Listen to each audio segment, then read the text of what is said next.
All right, so I'll go ahead and get us started. But Osio, Nagada, Taylor Thompson Dakodo, Tsitalagi, Eureka, California, Sinala, Noku, Galie Liga, Sidena Tloha. Hello, everyone. Forgive me for my imperfect introduction, as I'm still learning the language of my ancestors. My name is Taylor Thompson, and I use they and he pronouns. I identify as SCG, Two-Spirit, and queer. I'm a citizen of the Cherokee Nation who were forcibly displaced from their ancestral territory on the lower East Coast as an attempt of genocide and colonization and are now based in Tahlequah, Oklahoma.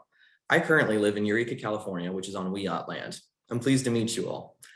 As a brief introduction to who I am and my work, I'm the Associate Development Director for the Intertribal Agriculture Council, which is a national Native-led nonprofit organization created in 1987 by and continues to be guided by a charter of tribal leaders to promote the conservation, development, and use of our agricultural resources for the betterment of our people.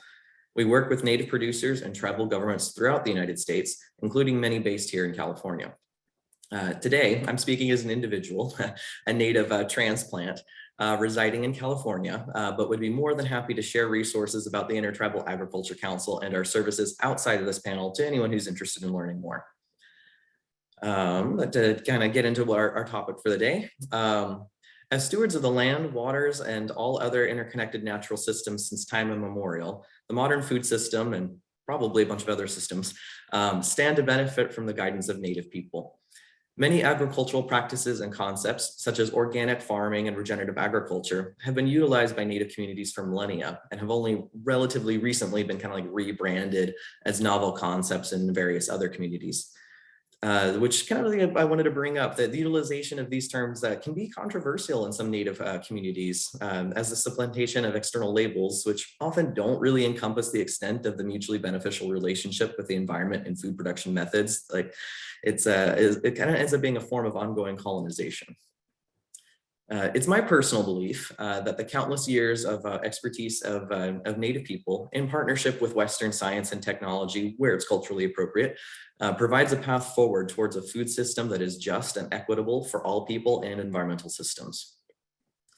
I'm excited to help guide the conversation about Indigenous knowledge and agriculture while setting the expectation that the perspectives and ideas shared here are not representative of all Native people. Each of us is only able to speak to our experiences and beliefs, which are not necessarily representative of our respective communities. While there may be shared perspectives between communities, it is critical to not apply the perspectives shared here broadly without appropriate consultation with the communities being spoken about. Thank you all for your patience as I set the stage for our panelists, from whom I'm excited to learn. Please join me in welcoming both Annelia Hillman from the Yurok tribe and Cheyenne Stone from Big Pine Paiute tribe. Feel free to say hello in the chat, select your favorite emoji to react, or wave at the camera as your way of greeting. Both Annelia and Cheyenne will have the opportunity to introduce themselves, provide an overview of their work, and share any information that they would like about the ongoing work within their communities, and then we'll move on into questions. I'll get us started with a few questions that I have prepared. One of the perks of being a moderator, I get to ask my questions first, and we'll open it up to questions from you all. Please feel free to drop them into the Q&A feature. I will try and keep an eye onto the chat as well to try and catch any questions that are in there, but they may get lost, as people are having conversations and whatnot. And if you could, please make sure to specify who your question is directed to. And we're going to do our best to get to them all, but I may need to consolidate questions into kind of like broader categories for the sake of time. So with no more ado, we'll hear first from Annelia Hillman from the Yurok tribe, followed by Cheyenne Stone of Big Pine Paiute tribe. Hey, Ayukui, Nakno, Annelia Hillman,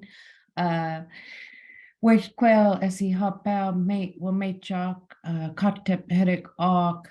My name's Annelia, and I am from the village of Weshquel and Hopel. I reside here in Cudahy territory on the Mid-Klamath River in Orleans, California. I am a mother and an artist and a basket weaver, and amongst many other hats that I wear. But I am currently working for the Yurok tribe as a food village coordinator. And some of you might be wondering, well, what's a food village? And it's a concept that's recently been developed through our food sovereignty program. Our food sovereignty program is fairly new, and a big thank you to Taylor actually for doing a lot of the legwork to get our program up and running. So it's very exciting.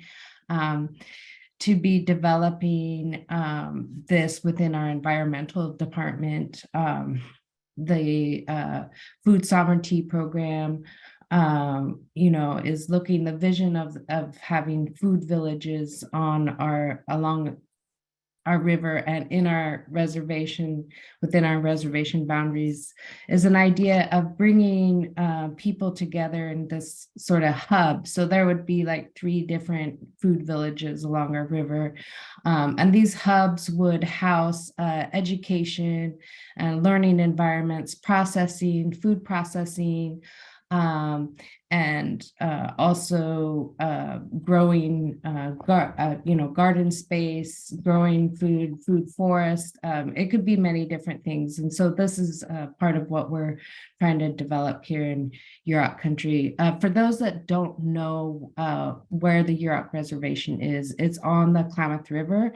It extends a mile on either side of the river, all the way up from the mouth at Klamath, California, up to Wichpec, a little ways past Wichpec, which is in the mid Klamath. It's about 30 miles up the river. So that's where our reservation is. And it's in the very northern part of California. And I'm just thankful to be here today and share our experience here. Thank you. Great, thank you, Annelia. Cheyenne, are you ready? Yeah, sounds great. Thanks, Taylor. Thanks, Annelia. It's actually my first time meeting both Taylor and Annelia here at this CAFF conference. So I look forward to learning more about you guys throughout this presentation. So Manahu, Inani ne Cheyenne Stone, Panutu nu Agimana, nu Novidu Tobowana Matu, nu Ihim, Panutu nu Agimana, nu Togo Naniat, Carl Dondero, nu Ma'ananiat, Francisca Fimbers, nu Hutsi Naniat, Evelina Stone, nu Kuno Naniat, Raymond Stone, nu Bia Naniat, Rosella Stone, nu Naniat Ross Stone, nu Agimana Panutu, Tukini nu Novidu Gawe, Ibia nu Kimati, Kuno I Kimati, Sao you do Yada Hadi. Hello, my name is Cheyenne Stone. I'm a member of the Big Pine Paiute tribe. In my area and in my culture, we tend to introduce ourselves by acknowledging our grandparents as well as our parents. So I introduce myself as well as my grandparents and my mom and dad. And I introduce myself where my family is originally from, about 15 miles south of here. In a place called Fish Springs is where my family originated from. I'd like to thank all you guys for being here this Sunday morning. And then I'm going to go ahead and share a song with you. Usually I open up the morning with a prayer, especially on Sundays. So the song I'm going to share with you is actually a basket song. And part of the whole land steward and carrying on our culture, a lot of our resources derive from nature. So with that said, I'm going to go ahead and use a savaya and sing us a song. This song is used when collecting basket materials. This song I learned in our traditional musa, which is our traditional sweat lodge from the area.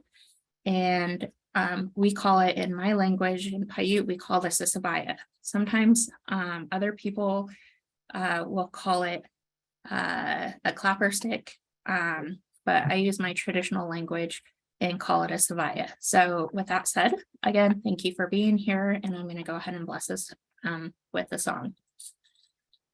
Hey Annelia, hey Annelia, hey Annelia, hey Annelia, hey boy, nani oh hey oh and boy.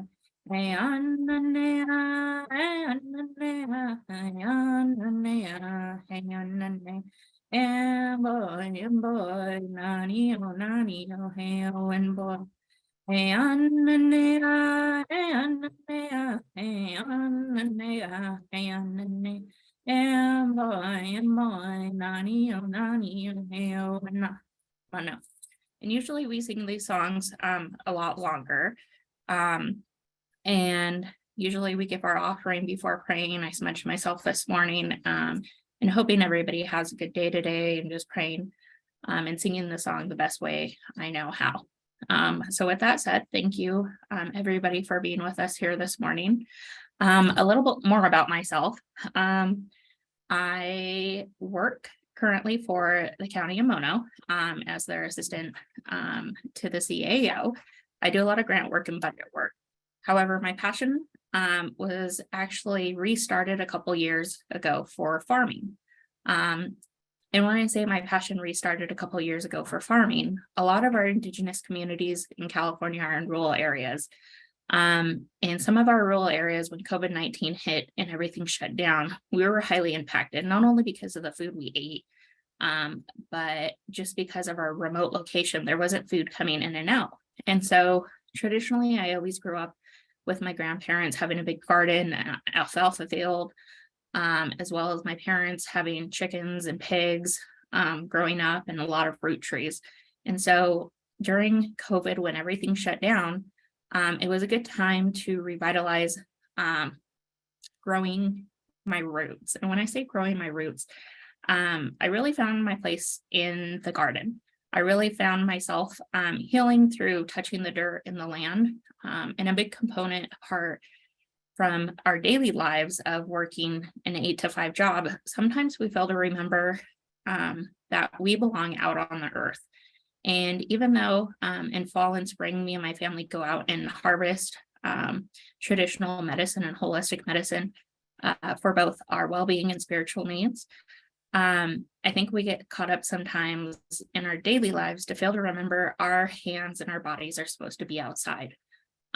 So during COVID-19, I ended up starting a huge garden, planting some more fruit trees. And then that just kind of took off. I started doing the farmer's market.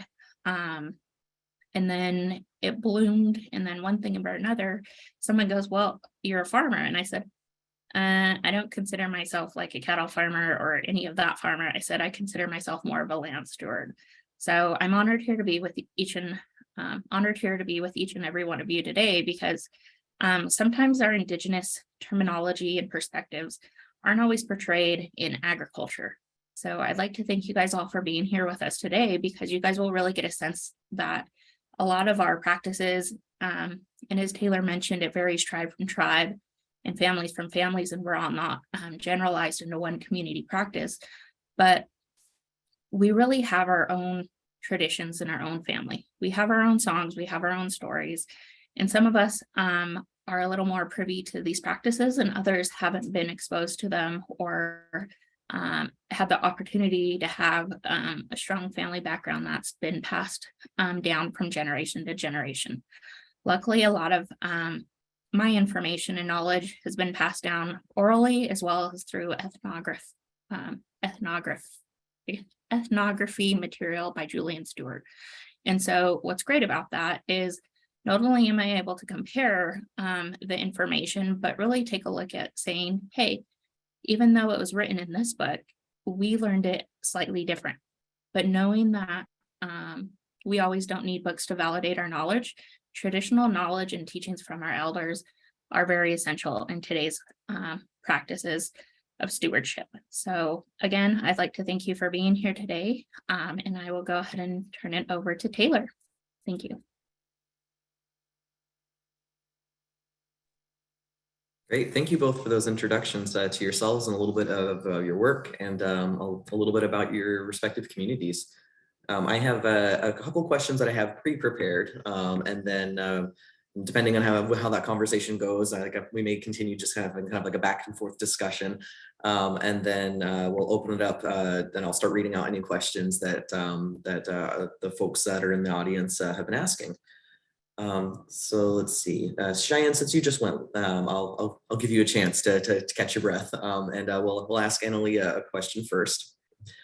Let's see. So one of the ones that I had pre-prepared is with all of the current barriers that are making traditional foods inaccessible to the members of the Yurok community, have you found that there's an increased interest from community members to grow produce at their homes and in like community garden type spaces?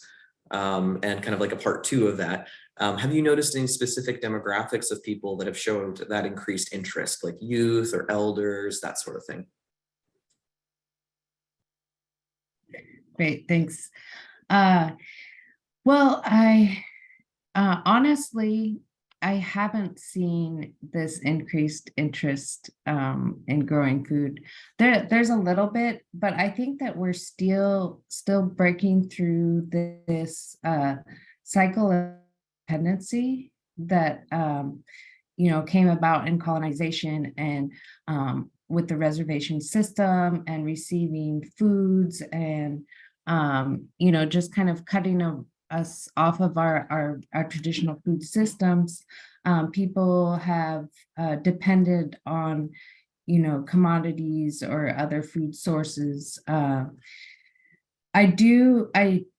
There has been a lot of conversation about food deserts in this area, and this being a food desert, right? And so this has, I think, sparked thought in people. There definitely has been a need for supplements in this area, but I think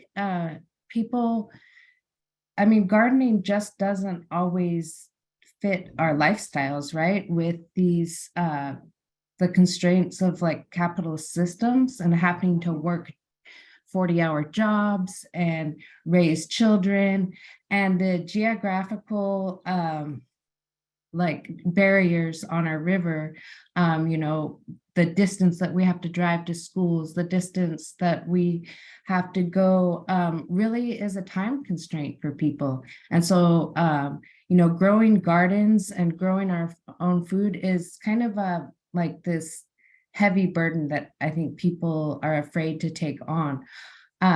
Although, I hear a lot of elder people say, oh, my parents, my grandparents, they used to grow gardens all the time. And when the settlers came and took our traditional food sources, gardens were a necessity, right? And so there were a lot of like old people that grew gardens and had orchards.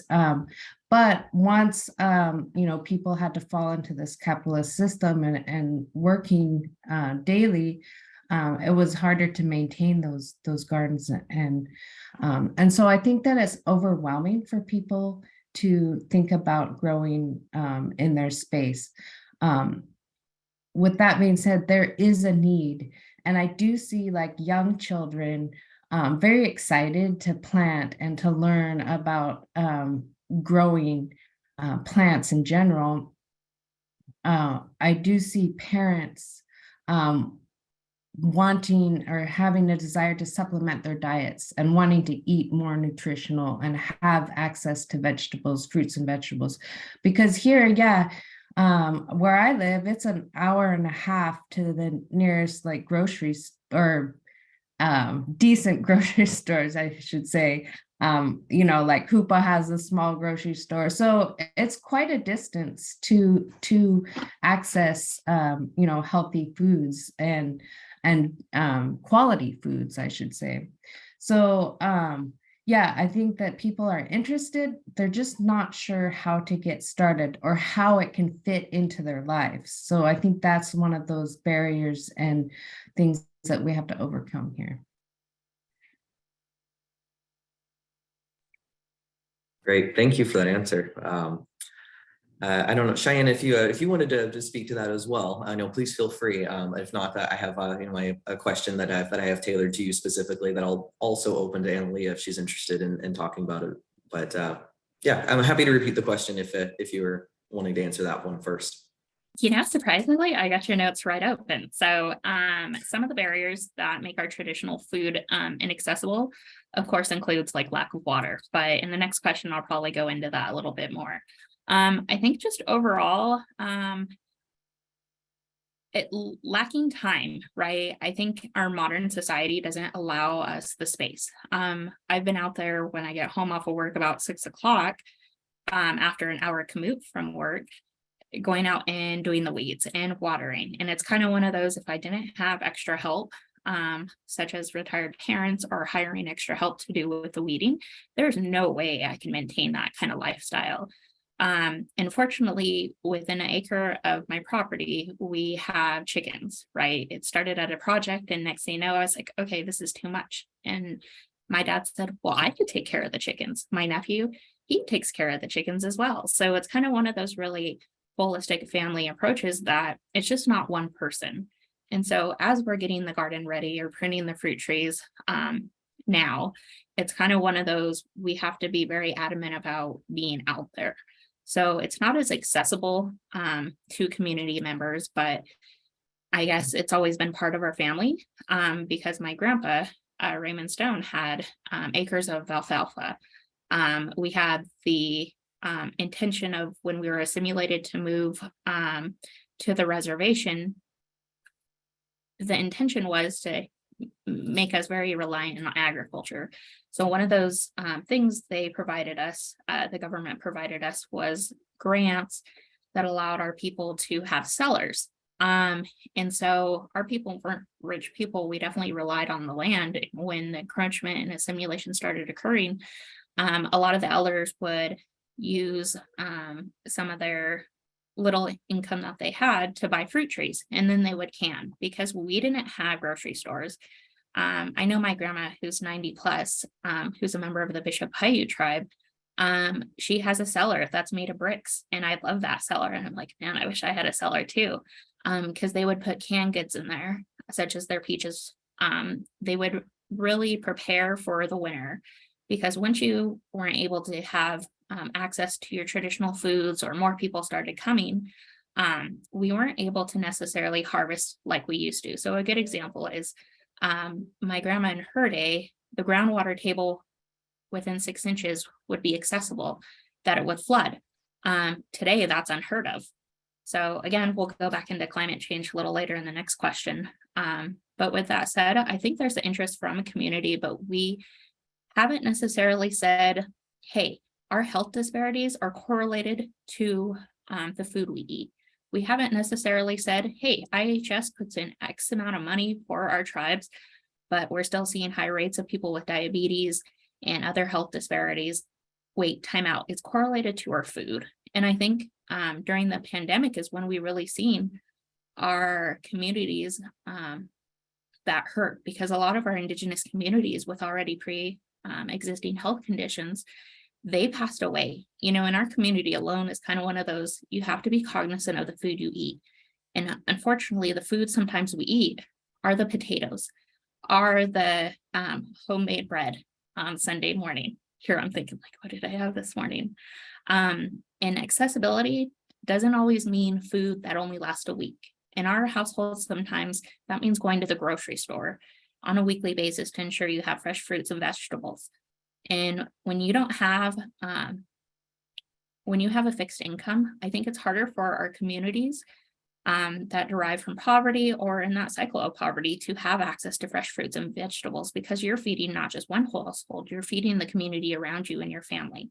So that one dinner, or buying those apples at $1.99 or $3.99, depending on the season, or the eggs that are $7.99, that gets expensive. And so I think all tribes, in order to be self-determined and self-sufficient, we have to be adamant about the food that we feed our people. We have to ensure that our communities, regardless of income, have access to be able to grow their own produce. And food sovereignty is like a huge thing in Indian country, but at the same time, we're still probably going out to buy our hamburger, right? But with some of our tribes that have gaming, why haven't we started our own grocery chains? Why haven't we started our own,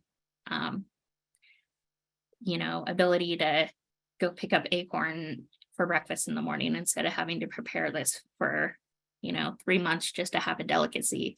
As I tell people, it's not accessible. I think in our communities, there is an interest, but that interest really depends on the financial ability of tribes to bring in that money. I know that some of the tribes in our area were able to receive, and when I say my era, I'm from Paiute, which is the land of flowing water, but it's the Owens Valley in a simulated terminology.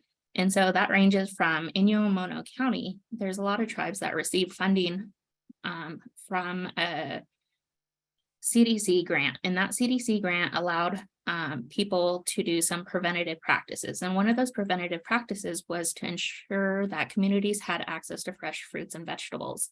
And with that said, a lot of our communities were able to start up their own community gardens, start up their own orchards. But once the funding was gone, we had nobody to maintain the gardens.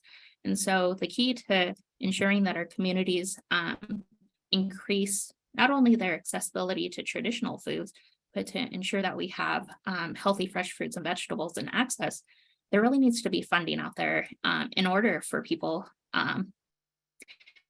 to grow and to maintain that interest in our communities. And so with that said, it's kind of one of those, the biggest barrier is whether or not the tribe puts a priority on it. And the priority should be for our health and well-being. But at the same time, agriculture was never looked at as a economic development mechanism for tribes. Some of us have casinos, which are great. Others don't necessarily have casinos. At the same time, it's kind of one of those, if we don't put a precedence where food is of value and food is important not only to our well-being, but to our community, it's kind of hard to say, hey, we're going to put an economic value on it. And with that said, even though I grow vegetables, I don't sell my vegetables at the farmer's market. I give them away. And the reason why I give them away is because I'm not thinking of agriculture in a means of, oh, I'm going to get $3, $7, $8 for these eggs. I'm giving away my eggs because I know people need these eggs. So whether or not there are barriers, there are financial barriers. Whether or not we can inspire people and our leaders to extract the necessary resources to implement these prevention mechanisms that limit some of these barriers, that'd be great. But at the same time, it really takes individuals to start like a movement, right? It takes the young people to say, hey, we lost X amount of people during COVID. Why? Well, because those people had diabetes. Well, why did they have diabetes? What did they have? What did they eat? It really starts from people just evaluating the impacts of what are my personal choices? And do I not buy those fruits and vegetables because grandma has a household of 7 people and there's no way that 7 apples is going to last the whole month on fixed income? That's probably it. So great question, Taylor. And I'm going to go ahead and turn it back over to you. Thank you. Thank you. Yeah, no, I feel like I'm learning a lot, and some of this is the information that I've been exposed to before, but just hearing like how much of a shared experience it is between communities across California is just, it's heartbreaking, frankly, that some of these barriers are so widespread. The next question that I have prepared that I was going to extend to you first, Cheyenne, and then Annelia, if you also wanted to speak on it, please feel free. What effects of global climate change are impacting the Big Pine Paiute community's traditional food systems? And are there any strategies for mitigating these impacts? Great question. So a little about that, like historically, Indigenous agriculture ecosystems were in place like prior to contact. So of course, I wouldn't be here and along with many others.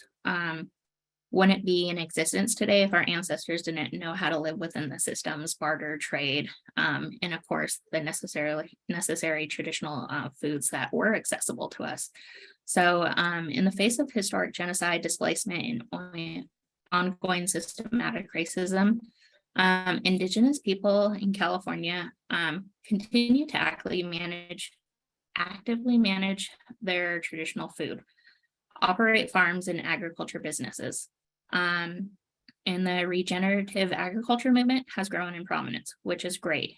However, when we think about some of these movements, we also have to think about the origins, the practices and approaches that have been lacking in our Native American communities. And one of those is contributed by global climate change.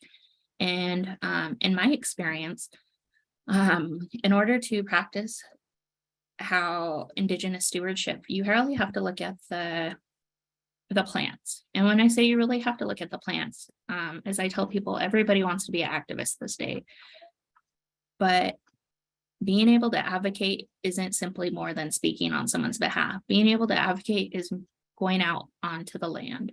And when I say you go out to the land, when I was a kid, we would go harvest willows in certain areas with my grandmother. And when we'd go harvest certain willows, we would be able to taste the willows on site. We'd be able to know where the water source came from. We'd be able to know whether it was polluted or not.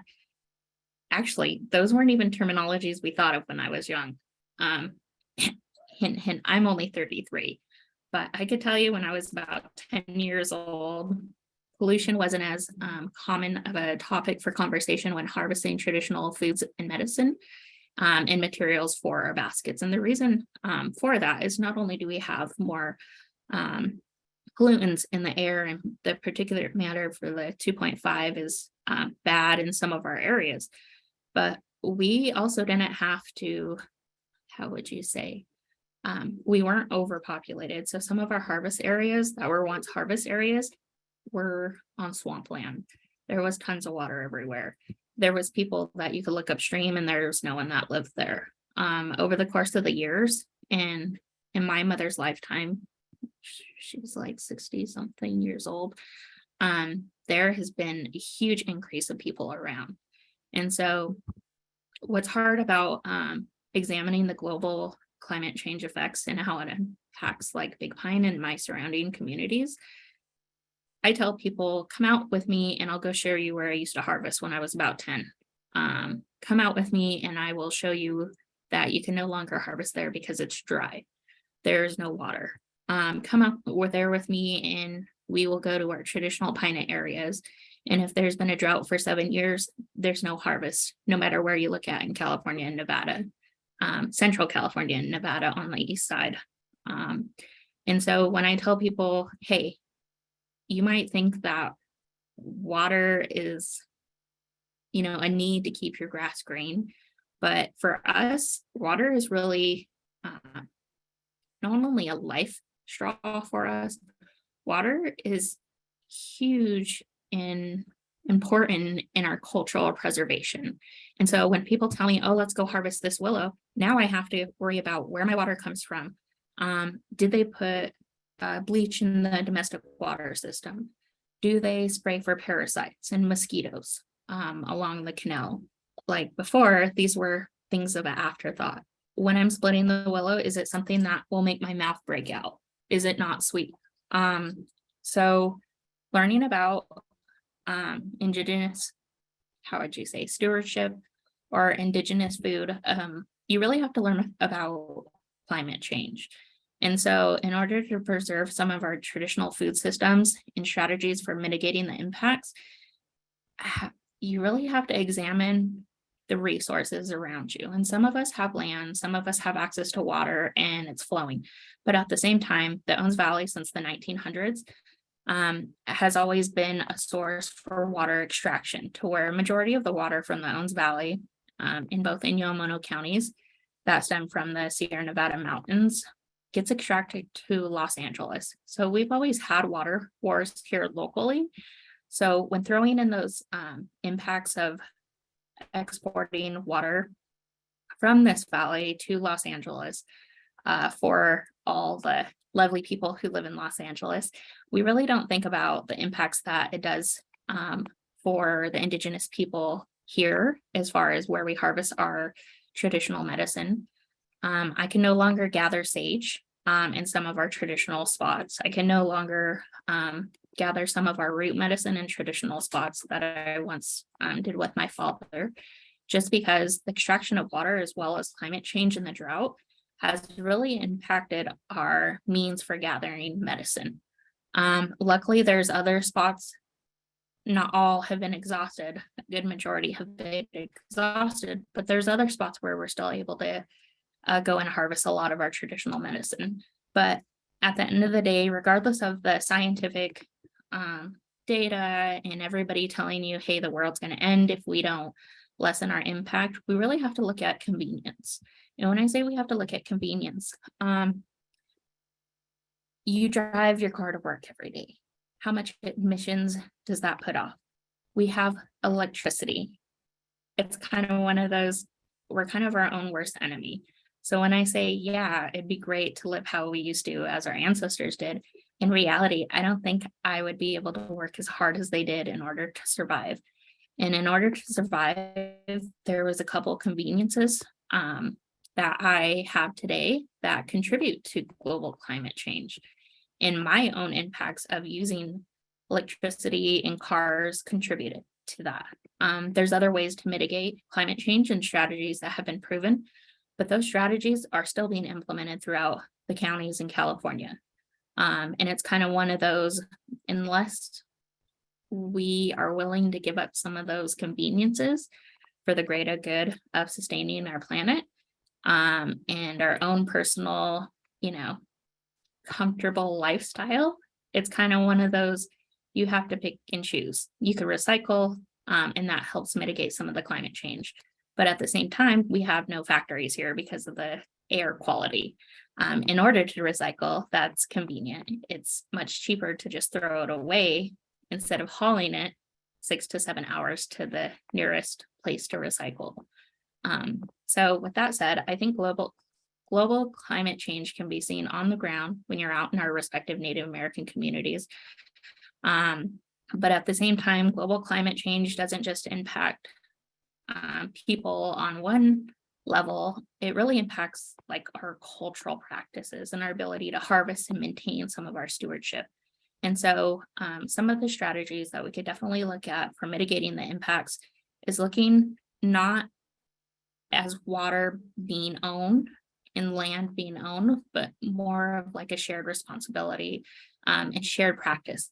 But then you get into the whole economics, right? You get into the, well, water and land is money, taxes, and the whole system that really needs to be deconstructed.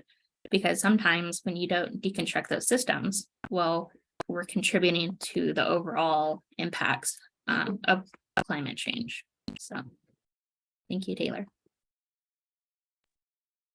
Thank you. Yeah, and I have like many thoughts about capitalism leading to climate change and like that whole cycle. But I can talk about that for hours. So I will not. I will spare everyone from that little rant in particular. But a key point that you said that really kind of stood out to me is that there's all these changes that we can make like on individual household levels. But really, like, what does that do in the face of like these like large industry that aren't changing their practices? And it's not to be like, well, that we shouldn't because they aren't, kind of, so it gets really complicated. And I think you hit the nail on the head where like economics is like a driving factor that's preventing a lot of these changes.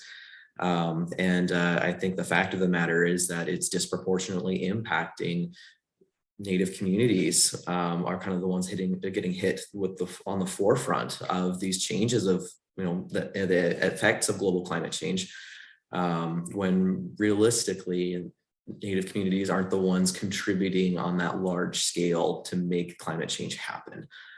So it's just something that I really wanted to acknowledge and kind of reiterate. So thank you for sharing that, Cheyenne. Annelia, did you want to kind of touch on anything from the Yurok tribe specifically about climate change and mitigation strategies? Yeah, I mean, I think Cheyenne covered a lot of the points to be made, but just to reiterate, like it is affecting our traditional plants and our gathering seasons. Yeah, we have to pay more attention to what is happening on the ground. Therefore, we need to be able to spend more time on the land and understanding and communicating with the plants and the animals and what's happening there. So yeah, definitely it's affecting our traditional crops, our acorns, they're more subject to disease in our plants. So there's you know, sudden oak death that's affecting our trees, our acorns, our most you know, sacred staple food. So these are things that I'm you know, we're doing the research, we're doing the studies to see how to mitigate that. But really, again, as Cheyenne said, it's really about changing our lifestyles, right? And decreasing that demand in the supply and demand in capitalism. Like, so these movements with having small farms or you know, utilizing our traditional food resources and you know, going back to rebuilding those systems, our traditional systems, is really where we can make a difference and an impact. And yeah, what just, you know, there's, you know, we can all do our little part, and it can be powerful if we're all doing it. So you know, small steps. There's not much time left, right? But you know, if the people speak up, you know, that's the thing. We're all slaves to the system, so we have to break out of that bondage and dependency on this capitalist system, and we have to start again, changing our lifestyle, how we eat, what we do. We have to do that on a small scale. And if we're all doing our part, then hopefully it can have some impact. I mean, I think sometimes I tend to have this doom and gloom, like, oh, well, you know, it's happening, and we're gonna, you know, do what we have to do to survive. And that's kind of where it's at for me. But yeah, definitely, you know, it's impacted our water, it's impacting our fish. And that's, you know, and we're fighting all the way to better it. So thanks. And just real quick, Annelia said something really great. You know, at the end of the day, the resources in our area, we'd be able to survive if there was a natural disaster. I know which plants to pick, I know what to utilize.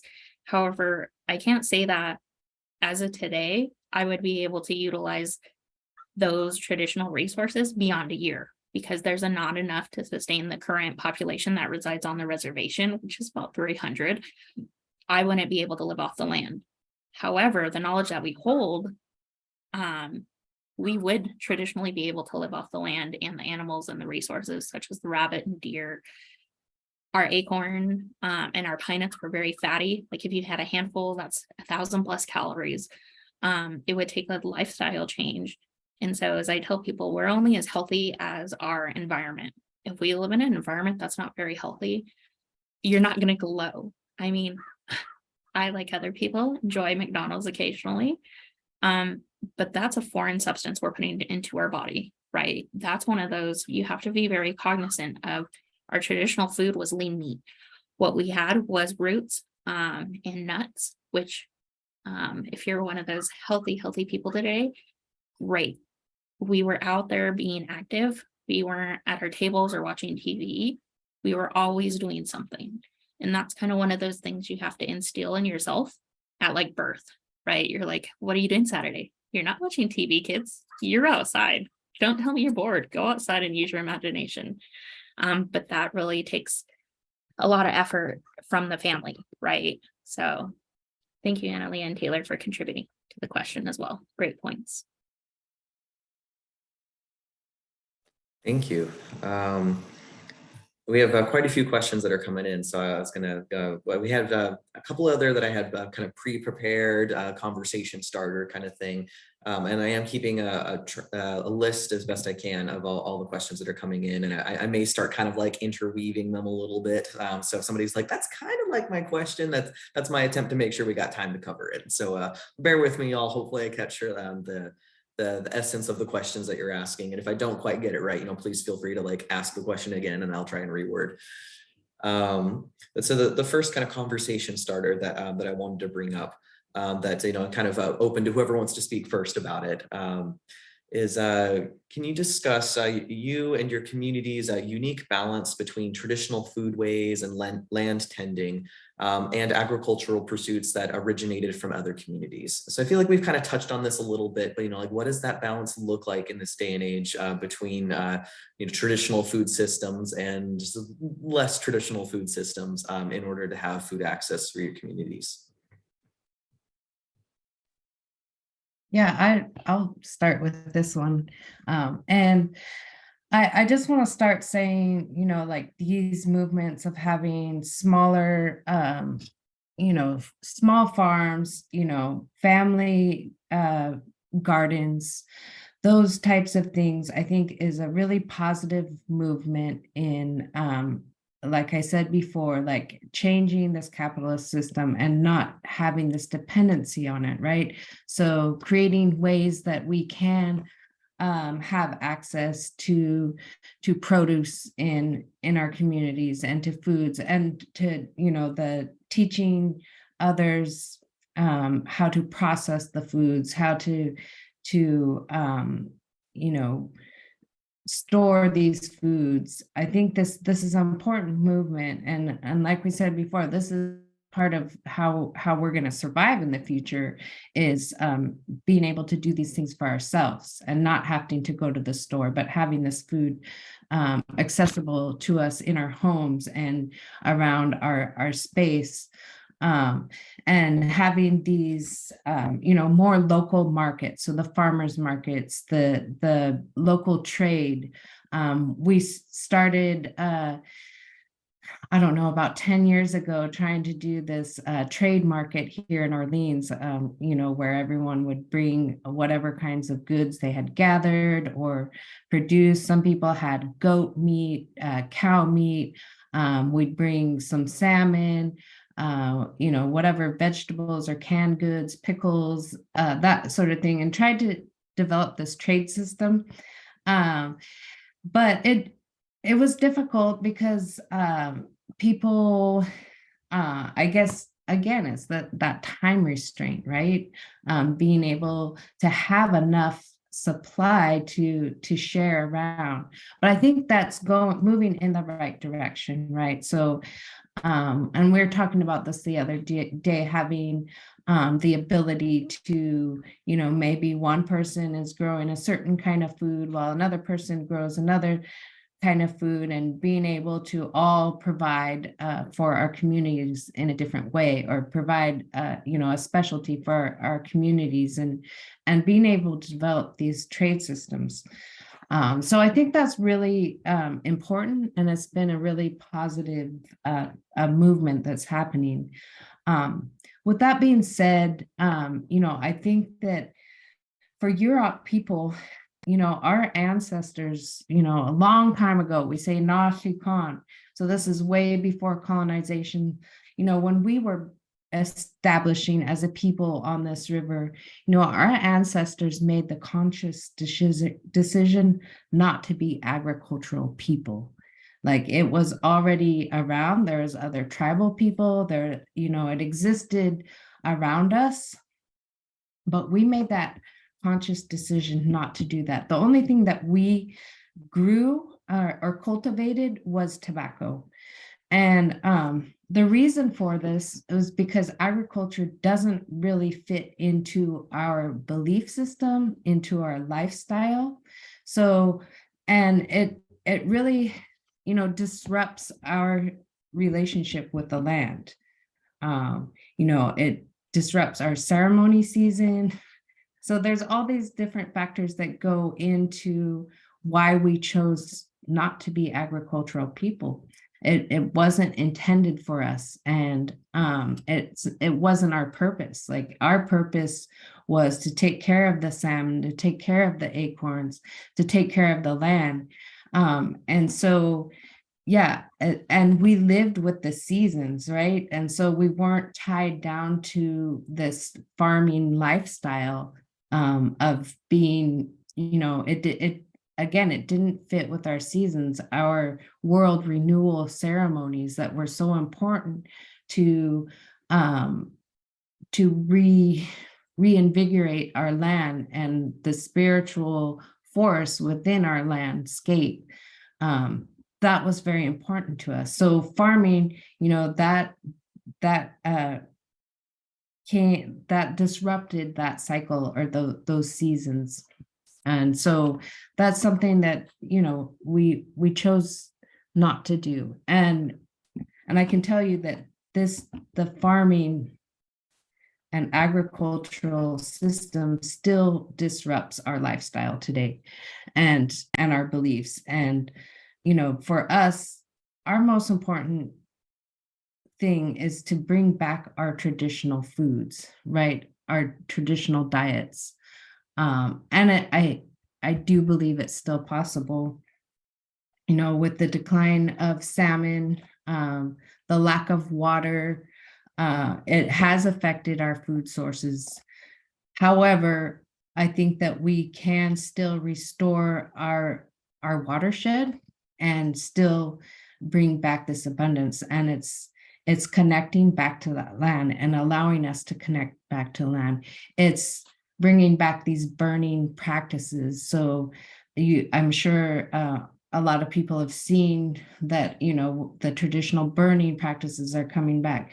These will restore our prairies, which will bring back, our elk, our deer, our meat sources. It will restore our acorns, which is the staple food. Yurok people a long time ago, we didn't eat much. We had maybe a bowl of acorns and a little piece of fish, and that's all we needed to sustain ourselves. So we were not gluttonous people. It's not in our blood to have to eat a whole bunch. So again, like we we're talking about before, changing our lifestyles and the way that we eat. That's what we're needing to do. And also to remember that our people, Yurok people, and indigenous people of the lands, we are keystone species. So when we think about it, our survival is also important because we are dependent on the land and it is dependent on us. Our land needs us too.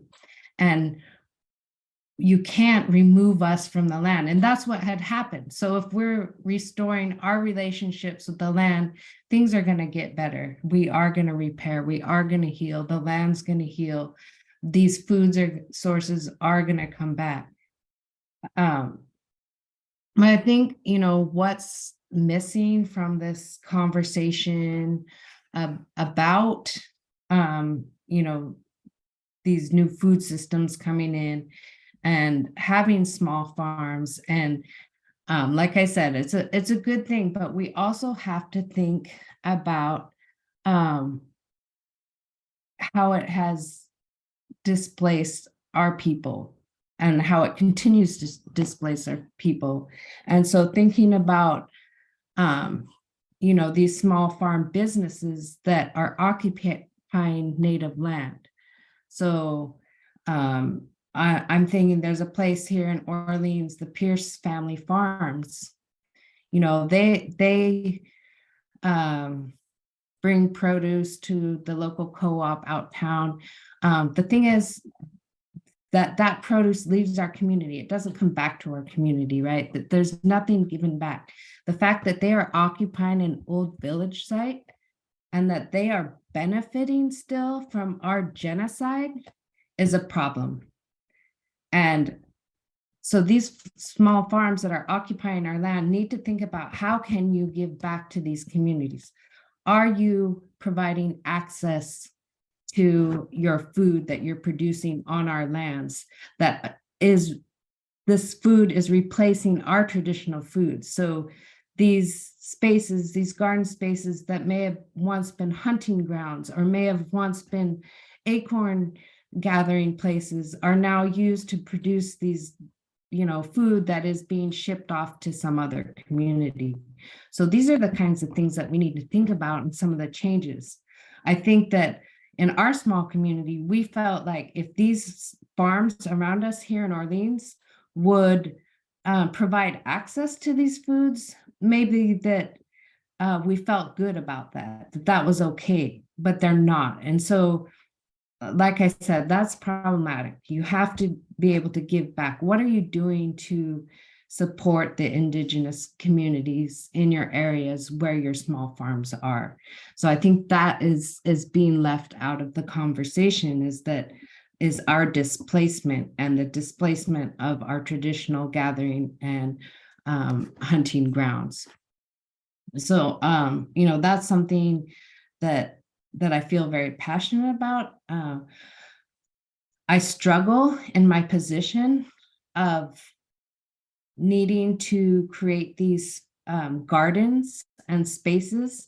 Again, it disrupts my life cycle as a traditional gatherer. It runs into our seasons. So I'm having to tend this garden during this time when I should be attending my ceremonies, when I should be out fishing, when I should be picking my medicine and making my medicine. This system kind of disrupts that natural system that I should be participating in. So I really do struggle with having to tend a garden or tend a farm. And I think, again, as I mentioned before, I think other people along the river struggle with that also. That's, you're taking on this responsibility to grow food that, and when we should be able to go out and gather. We're hunters and gatherers. That is our purpose. That has always been our purpose. And to keep that relationship with those animals and with those plants, like that is our purpose. And to have to redefine our purpose is really a difficult pill to swallow, although, like I said before, like it is important, our diets have changed. We do need these supplemental foods and access to them in order to feed our communities, but it is a delicate balance, and we have to think about these things, and I think that it's important for people to support land back movements, to support cultural burning, again, support access to foods that we're growing, and support our gathering rights and hunting rights. So maybe if you own property within Indigenous territory, which is everywhere, maybe providing access to that territory for people to hunt or to gather. Maybe you have a big acorn grove, so providing access is really important. And also maybe folks should themselves build this relationship with those trees or whatever it is that is on their private property. But again, opening access to private property, I think that's another thing that we should work on letting go of, is this idea of private property and how do we share land and in a good way. So I will turn it over at that. Thank you, Annelia. That was a lot of information that I know really resonates with me. And so I hope that, and it's seen from reactions and the chat, it seems like it's resonating with a lot of people, and they're really appreciating you sharing that perspective and your knowledge. Cheyenne, did you have anything that you wanted to add to this particular topic of balancing traditional foodways and agricultural pursuits that are originated from other communities? Yeah, Annelia, you had some great things, and it just kind of reminded me, like, when settlers came through and they were driving out the Paiutes because they brought their cattle. I was like, maybe that's why I don't like meat how I like meat. We relied on like nut grass, and a lot of that nut grass was eaten by the cattle, and it was like, man, right on. So I definitely resonate with a lot of the similarities you spoke about. And it's kind of funny, and some of you guys might think, God, how old were you? Property was a new terminology for me up until like 18 years old. It was one of those, what do you mean I just can't walk over there and get X, Y, and Z? Private property? What? I'm trespassing? That is a new concept. Even with Forest Service and BLM land, we went where the resources were. We maintained our balance with our traditional food system. Not by asking permission other than asking permission to the creator, but it was just a matter of like giving our offering and harvesting what we only needed, not over harvesting. So Annelia, you had some really good words to say, and I think it really spoke to our imbalance needing to be done with our Indigenous community of really just reconnecting with the land. So thank you. Other than that, again, I'm just going to say we really have to be adamant about teaching our children what our ancestors did and how to live off the land as stewards. To teach them the reasons why they gather, the seasons when they gather, the reasons and the songs that go with it. Because really it's about taking your own lifestyle and balancing it with today's modern society. As I tell people, there's a modern way to make acorn, and then there's a traditional way. And I think in some of my background pictures, you'll see I have a tusu, a traditional grinding rod, along with some traditional baskets. And when I tell people, yeah, I know some modern tools to make these things go faster, such as using a grinder for my acorn, but my kids have to learn the hard way first before they could learn the convenience, because then they won't appreciate the process that it takes to actually make that pine or acorn mush, or process to gather, where they have to realize, how can we have to do this? How can we have to go out and do our acorn every year during the fall? And the answer is we just have to. And regardless of the complaints that I hear from my children, always telling me, man, I wish pine nuts were the same size as acorns every year. It's just one of those things you have to be adamant about in teaching people. But the teachings sometimes are hard if you don't come from those cultural families. So I think as Indigenous people, if you weren't raised like that, it's a lot harder to gain that traditional information. I know there are a lot of resources out there, such as Kat Anderson, information about tending to the wild. I actually know a couple of the elders who have long passed away, that she utilized some of their information. And people that document our elders, they don't always get recognition. And so sharing that information is really hard in our communities, because a lot of that traditional harvesting or our cultural ceremonies have been exploited by other people, that it's really hard for us to share that knowledge, to tell people and educate people. In order to do X, Y, and Z, we need to share land. In order to get X, Y, and Z, I need to harvest that national park material that is probably not a federal offense.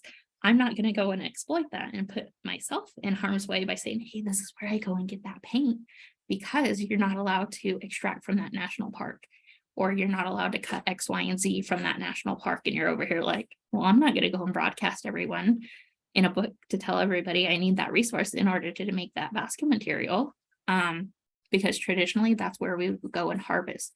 So again, having a shared system for property, or allowing us to gather in certain areas, helps tremendously, because we don't necessarily own property all over California. We try to make connections and trade, which is great. And I think living in today's modern world, we as individuals all have to find our own balance, right? We have to just be conscientious of how can we keep our traditions alive and our environment healthy, because we really can't dismantle the system, right? Even though we wish to, it would take a lot of preparation in a joint society to say, hey, our survival depends on this, which I don't think we're at, because we're very money driven. Thanks. Thank you. Yeah, and the kind of your last couple of words there remind me of a phrase that I did not come up with, but I use it all the time. Is sometimes we have to participate in systems while we're actively dismantling them, and it's really difficult in a world of capitalism to have the time and energy and access and resources to be able to play the capitalism game while dismantling it at the same time. And so that's where we need allies in these efforts, which kind of is a nice little segue into some of the questions that we've been getting in through the chat, and actually one of the or two of the kind of discussion points that I had. So I'm going to do my best to kind of like weave those in together. is if our next topic can maybe be discussing what the two of you think equitable partnership and relationship development looks like with non-native entities such as universities or small farms, or like, you know, some of the what you were talking about earlier, Annelia, like how can what does access look like for those farms that are up in your area that are, you know, profiting from the stewardship of of the lands over the millennia before these folks now like own that property. Like what does that equitable partnership look like, and what can you know, small farmers in particular do to kind of help assist in dismantling this problematic systems? That got kind of convoluted. Sorry, I can like make that more concise if if I need to clean that question up a little bit. Yeah, I think just to follow up again, I think it's providing access to that food, first of all. So making sure that either a small portion of what you're growing is going back into the community or indigenous communities. You know, there's programs like Food for People that food can be donated. I know that there's like, you know, the A crop quality foods and there's the B crop quality foods that are coming out. And, you know, if you can just donate that B foods, you know, that's important right there, is just, again, providing access to those foods that you're growing, first of all.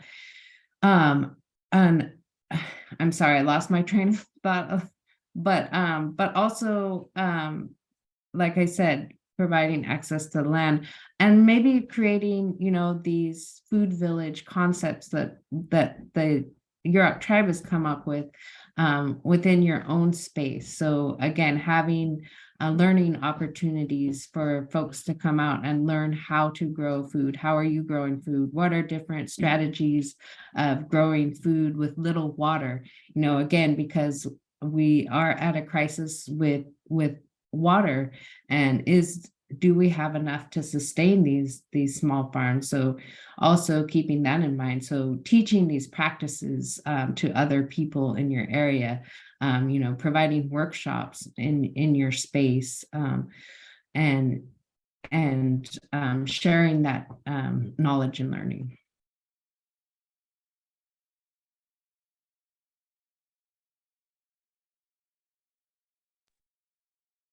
Cheyenne, did you have anything that you wanted to add to that? Yeah, so I forgot one of my most important titles, and thanks for inviting me to the conversation to hear. I'm actually the co-chair of CAFF's policy committee. And so my big spiel on that is policy is intertwined with the financial means to open doors for a lot of people, especially for BIPOC people. And so one of those things you could do is advocate for budget appropriations using policy in environments like CAFF. So you could build BIPOC community allies and reflective partnerships in tribal communities. You could lead by example through individual actions to learn to grow your own food. Don't always use money as like a thing, right? I think bartering is great. Looking at the value and time that it takes to produce something, especially from your garden or your own beadwork or your own basketry, and share it with someone else, I think is a good means to dismantle some of those systems, right? Take a master gardener class or go visit one of those tribes and like see how you could like plant a tree. I'm sure a lot of reservations would really appreciate if you go to the area and say, hey, can I start like an orchard and buy 5 trees for like less than $400, and that fruit will last a long time. And another big one is when you go out into the land, you know, just give your offering and pray before you harvest. Don't over harvest. I think a lot of our resources and allies tend to take one thing and make it something big, right? At the end of the day, like burning, our cultural burning practices, it wasn't a big thing until someone from one of the universities said, well, hey, don't you guys originally do this? Yeah, that's great. But we don't want it publicized. Some people want to do publications and exploit that knowledge. At the same time, it's kind of one of those, there's a time and place for that. So if you guys are doing your dissertation and you're going out to our Indigenous communities, think about giving them an offering, think about giving them a tree, give them something that they could use besides just another interview, as I tell people, or another paid job. Of course, they need their paid compensation, but at the same time, if you want to make impacts in a community, just visit a tribe or visit, an Indigenous person or any BIPOC community person, and really just invest in their organization, whether it's a nonprofit or an individual, or say, hey, I could buy you guys a chicken coop, I could buy you 3 chickens, and next thing you know, that will turn into a small little movement. So besides advocating for policy and budget appropriations, I think we really have to be cognizant that not all people come from a tribe, and some tribes don't have the capacity to do certain things. So it's really about reaching out to those mover and shakers in those communities that say, well, how can I partner with you? Whether you're a financial sponsor, or whether you're someone that could help with building a nonprofit for someone to preserve some of the cultural practices, that'd be great. So at the end of the day, I think it's really about taking the individual actions and turning it into bigger actions within communities. And that might just be participating by weeding at a tribal farm. That is huge. You won't believe how much labor is needed on tribal reservations for their respective food sovereignty programs. So I think you guys, everyone here today is an ally. So I thank you guys for being here and open to just listening to us, because that itself is kind of like taking the initiative on Sunday to do action. And it's kind of just one of those, great, now I'm cognizant of, I could go buy a tree or a strawberry bush. Don't buy the invasive ones that are going to overtake the traditional areas. Just don't go plant one. Really like check in with someone. And maybe that person doesn't know, but it's kind of one of those, well, would you guys like peaches? Sure, buy them a peach tree instead of a blueberry invasive bush that's going to take over the willow area and so forth, or tules. Thank you. Can I just add to that? I just really appreciate that, Cheyenne. Yes, we need help on our farms that we're trying to start. So yeah, if you have extra time or resources, that it can be very helpful for us in our communities, is helping our communities build those garden boxes, or helping to put that time resource into your local tribal communities or local communities in general. And I just had a thought, when you're talking about universities and and talking about, like, Cal Poly just started this, food sovereignty program. I just want to put it out there and remind folks that it's hard for us Indigenous folks to have trust in these institutional systems, because in reality, it was a war tactic to destroy our food sources. So asking us to share our information about our cultural knowledge and wanting to commodify that is really hard for us to swallow also. Like, for some people, maybe it's easy, but for some of us, that's scary to me, to share that knowledge and to think that if they know where all of our acorn resources are, or all of our, how our fish reproduce, or whatever it is that they're trying to do studies on, they can take that information and turn it on us. So there's still this like fear, because that was a war tactic used to destroy us. It was to destroy our food sources. So just keeping that little thought in mind when you're wanting to extract our traditional knowledge. And that brings up a good point that I actually have seen some folks writing questions that are kind of like getting to the crux of this. And a couple of people have been giving feedback that they're very inspired from hearing from the two of you and want to work for moving towards building relationships with their local Native communities. And that's kind of the key word that I'm hearing, is that relationship building is critical. That way, it's not just like it ends up being a very extractive practice, or the opposite of just like, here, I want to give you something, but it's not what the community needs or wants. So it comes down to that relationship building. But a question that has kind of popped up, and I've definitely encountered in my work, is folks asking kind of what does that first step look like? Like, how do you begin this relationship building process? And of course, it's going to be different for every community. But if either of you have some insight on, like, what does step one look like? Is that like calling the tribal office, like front desk? Is that, is that showing up at the tribal office? Like, it's like, what does that look like? And I mean, you're both laughing and shaking your heads because, like, it's different for every community, and sometimes you don't get in touch with the right person right away. So like, so yeah, if either of you feel like you want to speak to that, that may help some of the folks in the audience here.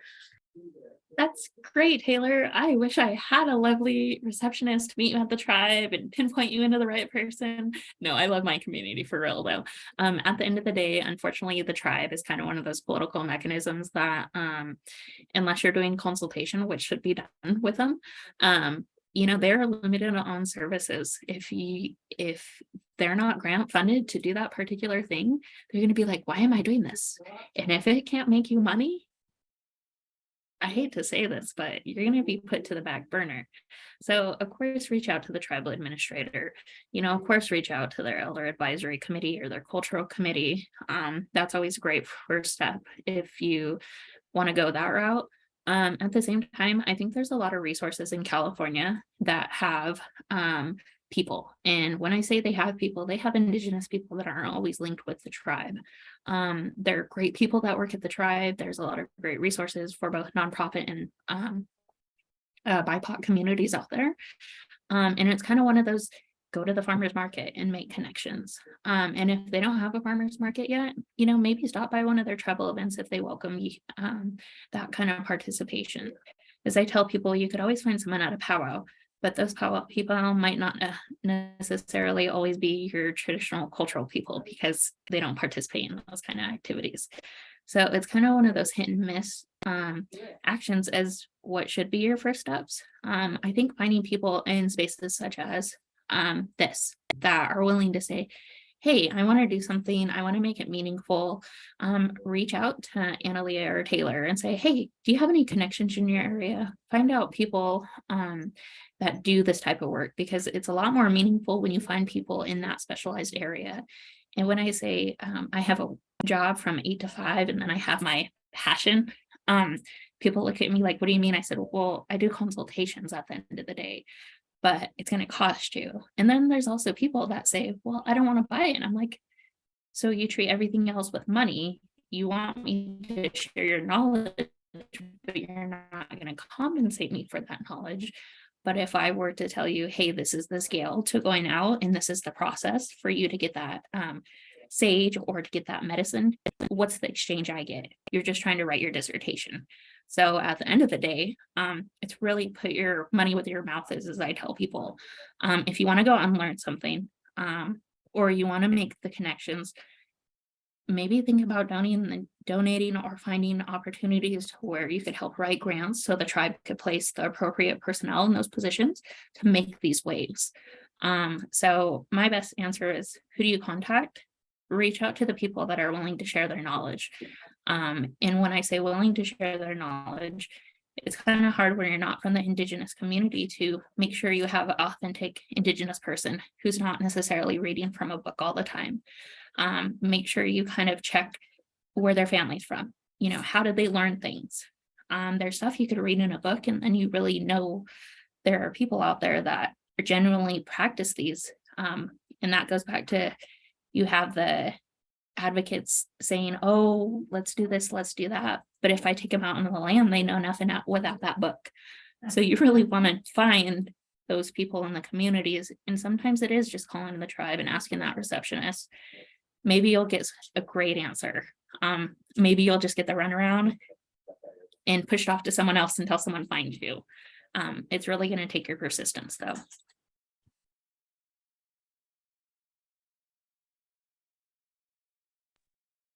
Did you have any thoughts that you want to add to that, Annelia? Anything come up for you?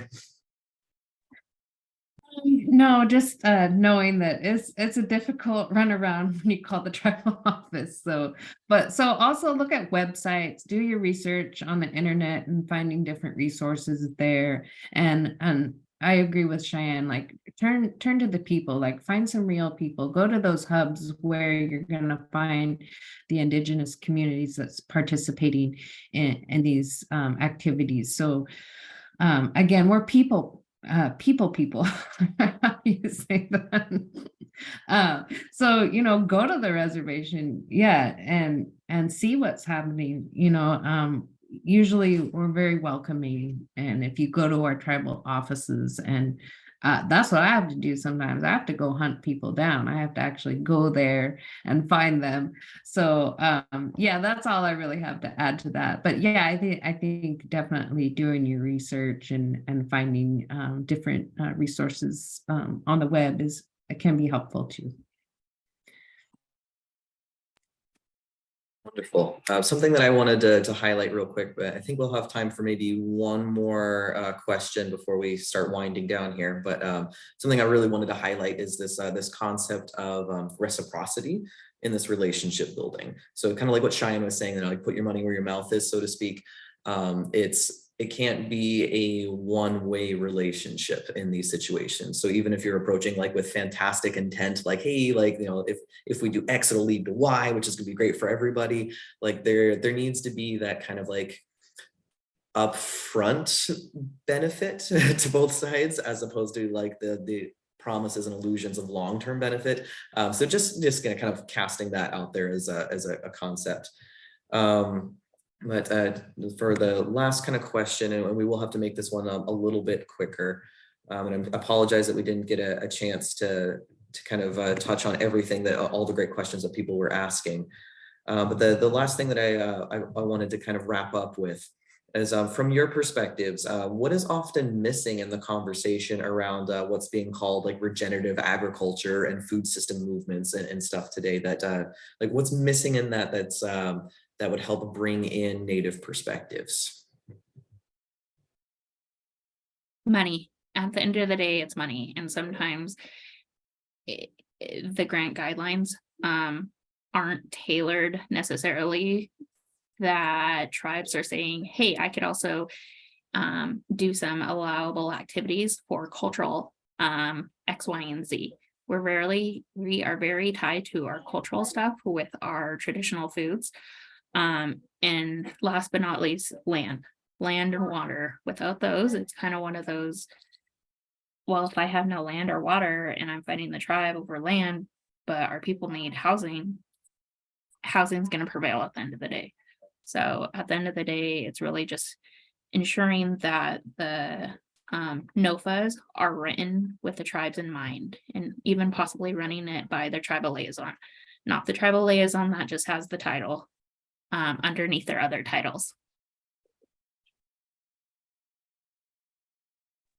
Yeah, and again, like I think, as I mentioned before, just the assumption that tribal people are agricultural people, putting that aside and understanding that maybe it's building that relationship with the land, and how can you support that?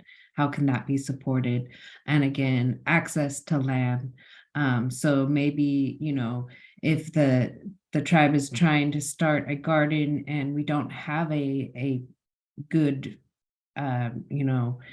place for that garden that makes sense, that has a lot of sun, maybe someone has some property that could benefit from that. So again, land access is very important for building those relationships.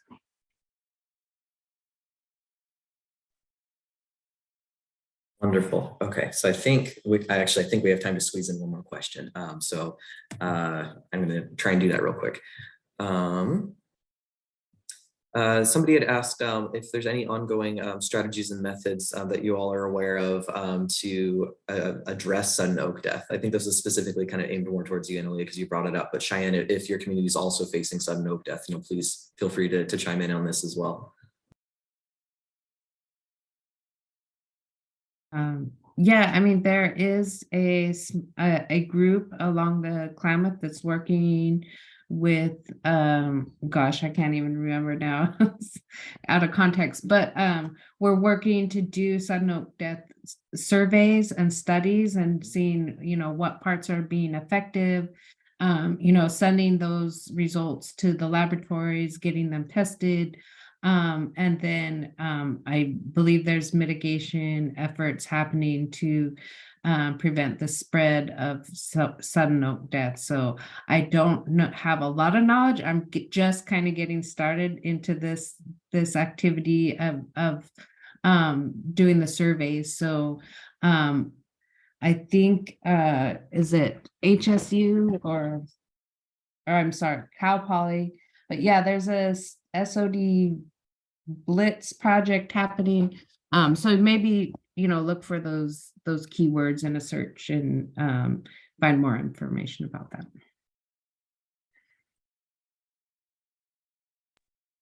And if you do a lot of driving around and walking around in forests and whatnot, spray down your tires, wash your boots, decontaminate your clothes, and you're going from like oak forest to oak forest, because we all can kind of like help with the prevention of this spread. So please. I mean, yeah. One thing that I learned, unfortunately, it is spread through water. And so that's really hard to like mitigate or to build barriers to that. So Lovely. Yes, I didn't know that. Cheyenne, did you have anything about sudden oak death that you want to talk about before we wrap up? No, I think just overall being very cognizant. I mean, when we spray for bugs, we really have to think about the aftermath of what those chemicals leave in their. Definitely. Yeah. Okay, well, I think we only have like 2 minutes left, so I don't want to run us too late, so you all have time to get to your next sessions and everything. But Wado, Cheyenne, Annelia, Ale Nagada, thank you so much, Cheyenne, Annelia, and everyone in the audience. I hope you all enjoyed and learned as much as I did from this panel. While we don't have time to get to the rest of the questions, I'm going to go ahead and drop my email address in the comments in case anyone wants to reach out afterward. And if Annelia and Cheyenne would like to do so, please feel free. I won't do it on your behalf, so that way you can choose. I hope everyone has a chance to kind of stretch, rest your eyes for a minute before continuing to stare at a screen. Or if you're watching on YouTube here, go ahead and stretch anyway before your next activity. I hope you all have a great rest of your conference and other sessions. Osiku Sidana Gowata Kohiya Donada Gohati.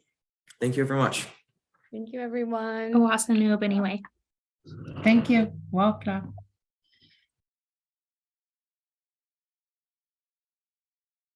And I'll leave the chat here a little longer. Did you drop in your email already?